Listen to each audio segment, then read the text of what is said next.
Ina, ang dami ng alam ng mga tao. Ang yayaman ng datingan pero maiba ko. Benta katawan, panay pawok ka mga gago. Puta sila dapat dinidis ni makagago. Lika, sabay-sabay alamin kung anong kabutahan sa likuran ng salamin. Mayayaman kuno, ba't di mo naman alamin? Para malamang mga wak kahit anong suotin.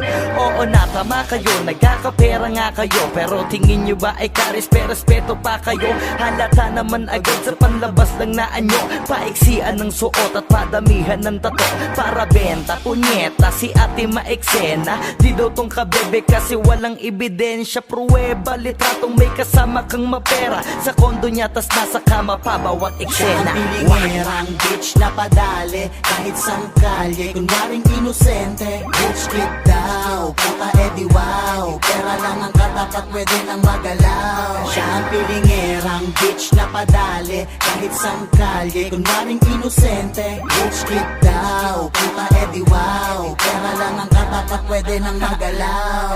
So let me check your pussy bitch bago magbiyakan. Mapera daw si ate pero maraming kamanyakan. Maraming kakontakan, mga hokaging galawan. Sausawan daw ang pepe-pepe na kinakalawang. Famous itong si ate, trending sa social media. Sa pusi niya kasi ay kasya ang tatlong nota. Bakit siya mabenta? Bentang gahasa. Sa suso pa lang kasi patok na sa masa. Pukong nilalangaw, edi wow. Pa-inosente kuno pero suki sa pangbubugaw. Lingera kate, puta bebe wag kami. Pera mo kasi galing sa puki mo na Makate. So what the fuck?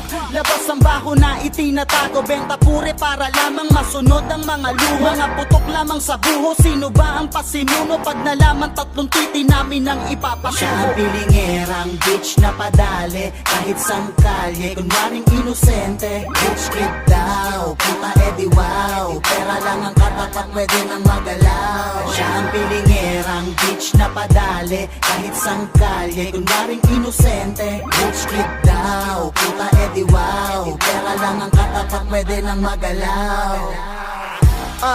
Rich kid na daw si ate. Pepe ang puhunan tong kabebe pa nagsabi. What the fuck is going on? Ba't ganito na sa mundo? Puro pa bebe na ngayon. Shit, meron pa akong isang chika. Kung mag-react sa FB kala mo hindi siya puta. Pucha, panay pa po sa social media. Nilalait ang lahat ng kabahuan niya, di puta.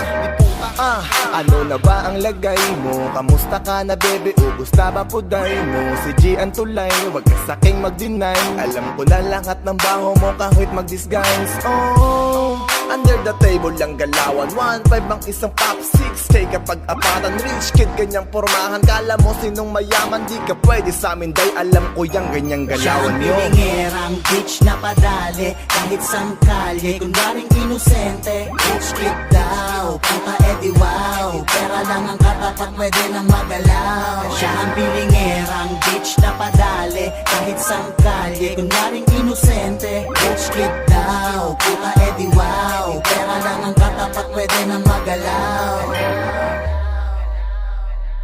Siya ang pilingerang bitch na padali kahit sang kalye. Kunwaring inosente, rich kid daw. Puta edi wow, pera lang ang katapat, pwede nang magalaw. Siya ang pilingerang bitch na padali kahit sang kalye. Kunwaring inosente, rich kid daw. Puta edi wow, pera lang ang katapat, pwede nang magalaw.